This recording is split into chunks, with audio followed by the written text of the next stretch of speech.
Hey guys, how's it going? It's Al. Week 2 Monday Night Football coming up right now. We've got the New York Jets going up against the Cleveland Browns, and I'm going to give you my breakdown of the single game showdown slate on DraftKings for Week 2. I want to thank you guys for all the support through Week 2. Met some new faces on the Anti-Tinkercast on Sunday morning, and all the likes and all the subscribes to the channel and everything else. All the love that you guys have shown me in the comments below every video. Really appreciate all the support. If you would, let me know who you think is going to be the most owned captain on the Monday Night Football single game showdown in the replies down below, just so we can see who's right and who's wrong. It could be an interesting showdown. I think that there's many different routes that people are going to go at captain for this week. So drop your call for who you think is going to be the highest owned captain on the week, and let's get to this video. So before anything else, I did want to mention that we are doing a fundraiser during the month of September with No Kid Hungry. I am trying to raise $10,000 before the end of the month for No Kid Hungry. 1 kid in 6 in America faces childhood hunger. So this is a program that gives money to schools to help kids get breakfast in schools, lunch in schools that they would not otherwise be able to afford. If you want to donate, there is a link in the description down below. We're trying to reach a $10,000 goal. We are sitting just under $6,000 with about 2 weeks left in the fundraiser. So I think we can make it. When we get to 10,000, I'm going to donate $5,000 of my own, regardless of whether we make it or not. By the end of the month, I'm donating $5,000 of my own money that will not count towards the goal. So please be a part of something that's a little bit bigger than yourself, and let's get to this showdown slate. So looking at the breakdown, we've got, the Jets, who are missing pretty much everyone for various different reasons, right? So you've got a quarterback who caught mono. You've got 2 of their key defensive players, Quinnen Williams and their best linebacker, Mosley, who are going to be out for this game as well. This line has moved from when we did the 5 picks video. I was all over the Browns at -2.5. That line has ballooned to Browns -6.5, and it's going to change the way that we're going to view this game just a little bit. Obviously, we were going to be on the Browns to begin with. I think we're going to have to change a little bit of the way that we're going to do things here, because one, before guys like Odell Beckham Jr. were going to be a key captain for us. I think he will still get some of my allocation at the captain spot. You guys know that I jam 150 lineups into the $10 tournament on DraftKings. I think it's a $1.25 million tournament, and they'll probably put up a smaller one as that one gets closer to filling. Last week, I think they had a $1.11 million tournament, and then they put up like a $100,000 or a $200,000 tournament, something like that. As it got closer, that one was going to fill, and then they tried to fill a secondary tournament. It's all about your groups, and it's all about your captain. So if Beckham was going to be in my captain spot, every single one of my Odell Beckham captain spot lineups was going to have Baker Mayfield in them. It just makes sense, right? This is something that we talk about all the time, stacking. And if you're using a lineup builder to build your lineups, you need to tell the lineup builder to make sure that every one of your Beckham Jr. captain lineups has Baker Mayfield in it. Now, if you're just running Baker Mayfield as a flex player, I don't think that those lineups need to have or Odell Beckham Jr. in a flex. I don't think those lineups need to have Baker Mayfield, because you could be using him as a comeback. You could be just trying to capture the upside that he brings, especially with those 11 targets that he saw.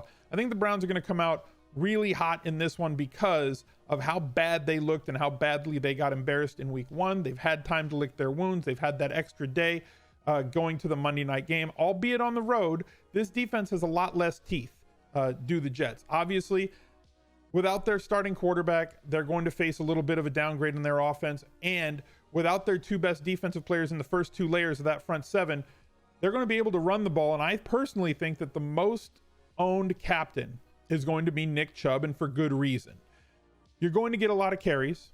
The backup running back that they have, Dontrell Hilliard, who vultured a touchdown from him in week 1 and is going to supplant him for some pass down work, is not going to play on Monday night. That means a little bit more usage in the pass game for Nick Chubb. Last year, he would get 1, maybe 2 targets in a game down the stretch when he was made the starter. And it was a situation where, especially on DraftKings with full PPR, we didn't know if we could really rely on him because the Browns had to win those games. He'd have to score touchdowns. Now, without Hilliard there, you're looking at a situation where 3 to 6 targets aren't out of the realm of possibility. In week 1, he saw 4. He had 17 carries, 20 touches, very much in play here. The Browns big favorites, and against a front 7 that should not be able to stop him. Nick Chubb is my number 1 captain in this game for me. We've talked about, Le'Veon Bell. He came down with a little bit of an injury in week 1, saw 9 targets, which is very encouraging because I didn't know how he was going to be used. The coaching staff didn't really want him, right? Adam Gase was not as big a fan of signing Le'Veon Bell this offseason. The front office went out and got him. At least he's not carrying that grudge. He played like 100% of snaps in week 1, when a lot of people, myself included, thought that Ty Montgomery would get some of the usage, some of the work. He got none of the work. I think that's going to change moving forward, especially with the MRI that he was facing this week. Obviously, Bell says that he's in 100% good shape, ready to go, all that. But it's a 16-week season, and they're going to have to lean on this running game just a little bit more, which means that they should probably cycle through running backs. I'm still predicting the majority of the work and the majority of the snaps for someone like Le'Veon Bell, but probably more like 75 or 80% of the running back snaps and running back work for the Jets instead of 100%, which he may or may not be able to handle at this point in his career. But if you make that sort of an investment in a player, you should probably protect your investment at the same time of trying to get the most out of him. Spoken about in previous weeks how your captain spot should be filled with a running back or a wide receiver, as 71% of Showdown slates are won with a running back or a wide receiver in captain spot. Monday Night Football, we all know that it was the Godwin captains that took that one down. The quarterbacks had bad nights. Even if a quarterback has a big night for a quarterback, you're talking 25 to 35 fantasy points. A big night for a running back or a wide receiver, you're talking 35 to 45 fantasy points. Multiply that by 1.5, and you get guys like Nick Chubb, Odell Beckham Jr., possibly somebody like Jamison Crowder, although I don't think that he has the upside anymore that he had with Darnold. Darnold obviously peppers the slot. We also know that Gase loves the slot. I still think Crowder is going to have a lot of value, even with the backup quarterback running the show here for the Jets for the next month or so until he can recover from mononucleosis. But I don't think that this offense, A, is going to have the upside that it had, and B, he's not really a high ceiling guy with the way that he's being utilized. These are not big downfield targets. These are not big air yards throws. These are not things that lead to yards and points and chunks. So while he has a very good floor, his ceiling is a bit capped by him having to break a 6-yard slant and take it 65 yards to the house, and that is the specialty of one Odell Beckham Jr. and not Jamison Crowder. They're using Robbie Anderson as a deep threat. They're using everybody else as a deep threat, but not him. So my captains that I'm realizing for this week: 1, Odell Beckham Jr., 2, Nick Chubb, 3, possibly Robbie Anderson.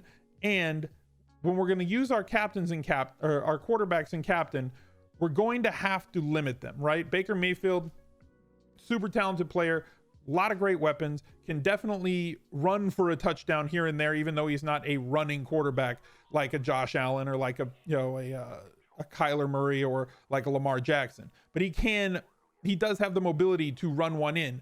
But where he's going to live is throwing for 300 plus yards, 2 to 3 touchdowns through the air. That's not going to be enough. If he does that, one of his wide receivers is probably going to be one of the highest scorers on the slate. Now, in the case that he does end up with one of those weeks where he's got to be in captain, I want to limit my captains who are quarterbacks to 10% each. I'm not going to have more than 10% Captain Baker Mayfield. I'm not going to have more than 10% of Simeon as my captain, who's now the starting quarterback for the Jets. Just not the route that I'm going to go. We know that captains last year in quarterbacks who were using the captain spot only won about 15% of the overall showdown slates with a quarterback in the captain slot. So for me, I'm focusing on those other positions. Now, if we're playing Trevor Siemian in captain, we want to be sure that we use our groups in such a way that every single one of their pass catchers is going to be utilized with at least 2 or 3, depending on how heavy you want to go with this pass catcher. If you think they're going to play from behind, guys like Le'Veon Bell, Robbie Anderson, Crowder should be stacked in those groups with Trevor Siemian. When you're playing with Baker Mayfield as your captain, if we plug him into the captain spot, my group should look like at least 2 of Odell Beckham Jr., Jarvis Landry. I'm not going to use Nick Chubb in my Baker Mayfield groups because he just doesn't catch the ball enough. You look at the 3 catches on 4 targets for him versus somebody like Le'Veon Bell who got 6 catches on 9 targets. I will be using Le'Veon Bell in my Simeon captain groups for sure. David Njoku going to be in that group. Possibly Rashard Higgins, depending on injury. We'll know 90 minutes before lock, so be sure that you look out for that news as it comes down. And I'm going to make sure that I get at least 2 of those, of every one of those pass catchers for Cleveland into every one of my Baker Mayfield captain lineups. For your Simeon groups, if you're plugging him into the captain spot, why can't I click today?